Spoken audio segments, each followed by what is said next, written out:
Another day, another vlog. I hope this doesn't get into becoming a habit because I always get so frustrated when it takes forever for my video to upload. My computer is working for now. My brother got it somehow fixed. I have to call the support hotline tomorrow and see what's going on with my Windows 7 upgrade. So, see how that works. Anyway. I'm going to do a little continuation of my on-writing because some questions were left unanswered and part of it was left chopped up. I'm talking as fast as I can while still being coherent because another 9 minutes and 46 seconds I am not doing. It took me 6 hours to upload. I am not doing that again. So, point 1, and I'm trying to keep this in my mind. I should start taking notes. Eloquence. Eloquence is good. You need to be eloquent because that's what makes your story different from a simple diary entry. But don't overdo it. Don't go looking in the dictionary for words that haven't been used in 25 years just to make it seem more intelligent. Eloquence and intelligence are two different things. You don't need to use big words, this long that people won't understand. You're going to lose your readers. No one wants to keep looking into the dictionary for words they don't understand. If they keep stumbling over words they don't know, they're going to say, fuck this, and they're going to stop. So avoid that. There's certain words that I really like whilst. I don't know if I'm pronouncing these right, guys. Living in Germany will do that to you, so apologies for that. Whilst, I'll bite, and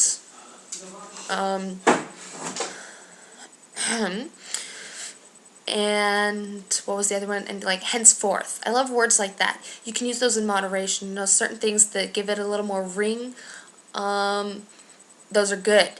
Just don't come up with, I don't even know these big words, but anyway, don't spend too much time trying to find. Variation is good. Look for synonyms, obviously.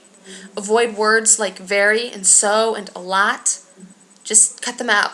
Mark Twain once said, every time you feel inclined to write the word very, replace it with the word damn, because your editor will cross the word out and the story will be exactly as it should. In other words, every time you feel inclined to write the word very, cut it out. If you are making a point in your story and the word very would have to be used, try and reform your sentence. Try and use a different way to explain and add the intonation without using the word very. It takes a lot of work. Sometimes you will have to use the word very, but for the most part, really try to avoid that because that's what's making it a story. Another thing is, like I said, avoid contractions, but essentially, just read your stuff out loud. Like when you're writing, read it out loud because a lot of times, yes, you have certain rules in grammar and punctuation, but you can also abuse certain grammar rules to make people stumble over your words, and that gives it even more intonation and more power. You can give certain things more power and more rhythm by purposely abusing grammatic rules. By putting a period and ending a sentence where technically it doesn't end, where technically you would make a compound sentence. Well, no, don't do that. Read it out loud and see how it sounds. This is how, if you look at my poetry, this is how I do my poetry. When I do my poetry, I cut sentences off with periods because whenever people read periods, even if they're not reading my poetry out loud, when they're reading the periods, they automatically add a pause in there. And this pause creates the rhythm. And so you can use grammar and certain rules and abuse and manipulate them. And you just have to put more effort in. The more effort you put into it, the more often you do that, eventually with time it'll become easier and you won't even think about it. You'll be running it off in your head, but it's worth the effort. It's worth taking the extra time, and sometimes it'll take you a couple hours to write a story because you're trying to manipulate grammar, but it adds more. Another thing, I mentioned the thing in my last vlog that the narrator is always grammatically correct. There is an exception, and that is when you do stream of consciousness writing. In stream of consciousness writing, you do the exact opposite.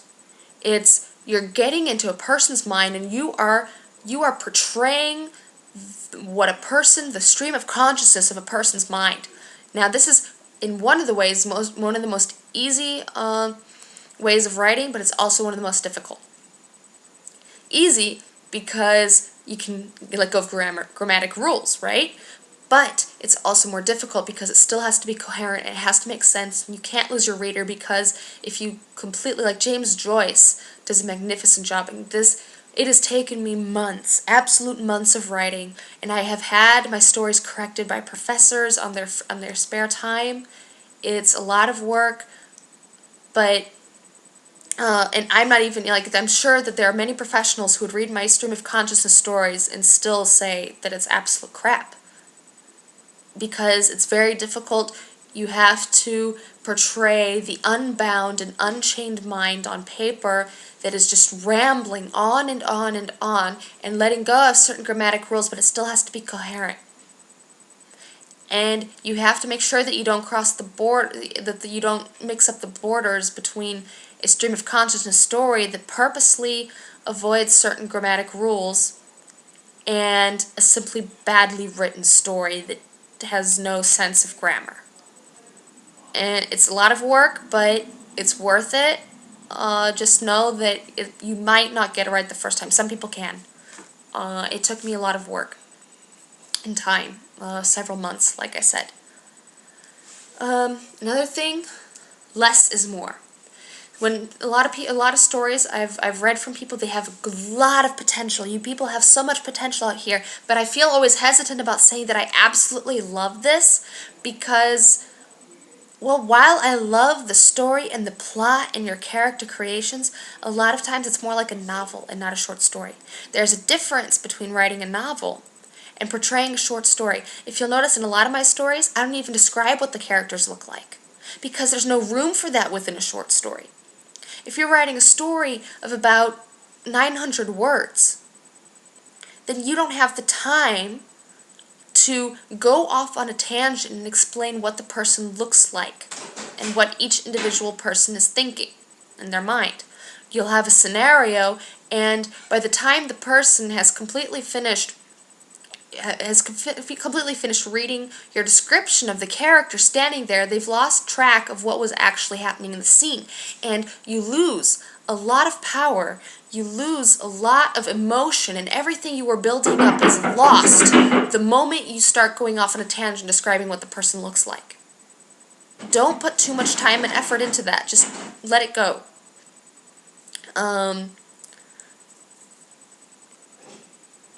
My brother's knocking on my windows outside, trying to distract me, because this is the 5th time I'm doing the vlog because people keep coming into the room and interrupting me.